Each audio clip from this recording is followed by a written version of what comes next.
Hey, what's up, you guys? I'm Some Dumb American, and tomorrow is March 8th, which is apparently International Women's Day. And all of the feminist social justice warriors have decided that tomorrow would be the best day ever to do nothing and go on strike, and they're calling it a day without women. Now, everybody's favorite woman, Anna Kasparian, is going to explain the entire event to us, but before we do that, let's just go ahead and take a look at the rules. Number 1, women take the day off from paid and unpaid labor, and we are supposed to avoid shopping for one day, with the exceptions for small, women, and minority-owned businesses.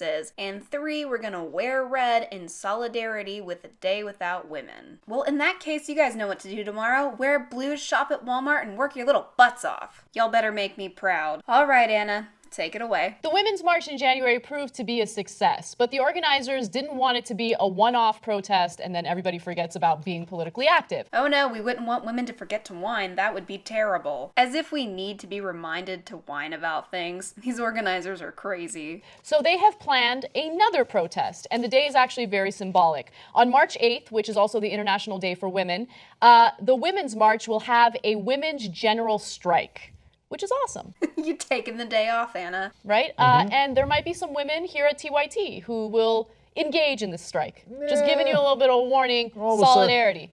Sorry, honey. Daddy Gunk says no. All of a sudden, not that awesome. Okay. Okay. So the organizers of the Women's March actually mentioned what the date will be today, and they wrote in a post, "In the spirit of women and their allies coming together for love and liberation, we offer a day without a woman. We ask, do businesses support our communities, or do they drain our communities? Do they strive for gender equity, or do they support the policies and leaders that perpetuate oppression? Do they align with a sustainable environment, or do they profit off destruction and steal the futures of our children?" It's interesting to me that they've finally started using the word equity instead of equality. That's a little bit more honest than usual. The comment that I want to make about this has to do with the very clear reason for why this march is taking place, right? So the naysayers, those who disagree with the Women's March or protests in general, like to make it seem as though, oh, these people don't even know what they're protesting, man. They're all dumb. They're all dumb and they don't know what they're doing. That's because they were literally protesting nothing. When asked what rights were at risk because of a Trump presidency, none of them could give an answer because none of their rights are actually at risk. So yeah, they're all dumb. I'm not saying that you can't protest. Of course you can. That's your right. That's your freedom of expression and freedom of speech. But you're still kind of an idiot.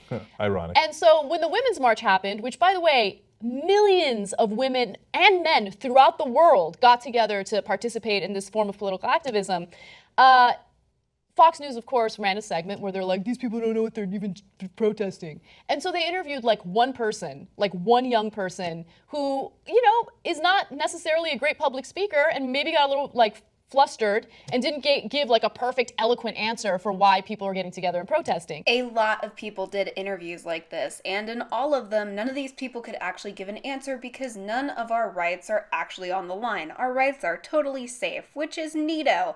They're just protesting a Trump presidency because reasons, and that's okay, but they still don't know what they're protesting. And so don't listen to that nonsense, okay? First of all, I think that these protests aren't about one issue. I think they're about a lot of different issues that Americans are frustrated about and want to reform. I hope you plan on giving me specifics. And it's not just Americans. This is happening throughout the world. God damn it, Anna, no, you forgot to tell me what the issues are. What are the issues, Anna? What are they? Right? And so don't think, oh, this is just about women. No, we're not gonna...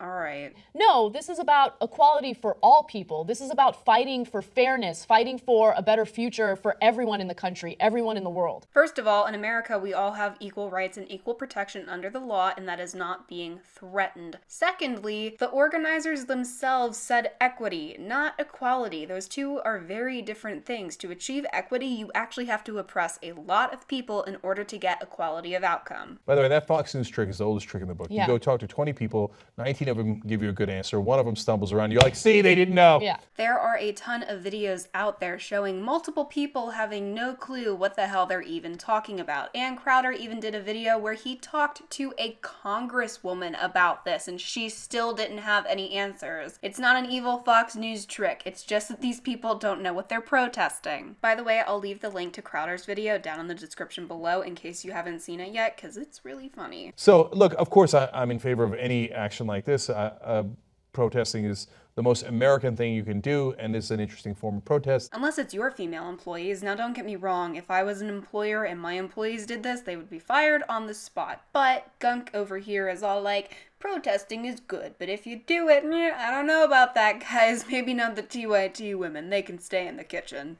And I remember when Latinos did it, and there was a strike on that day in May. Yes, May Day. May Day, and then all of a sudden, everybody's like, Jesus, where are all the Latinos? This was called the Great American Boycott, and it took place on May 1st of 2006, and I have an article in the description if you guys want to read all about it. Most of the protests were peaceful, some were violent, surprise, surprise, and the long-term economic effects were pretty much nothing. Oh my God, it turns out we really, really need them. Yeah, God forbid our wages weren't depressed. That would just be a national tragedy. So it's powerful that way, so I think it's a smart idea. That being said, it's great, right, Shank? So great that you don't want your women to do it? Anna wouldn't be on the show. We would lose our executive producer and Jennifer, who's our other daily producer, and many other people and many other hosts. So what are I'm you a little going to do? iffy on this protest. What are you doing on March 8th?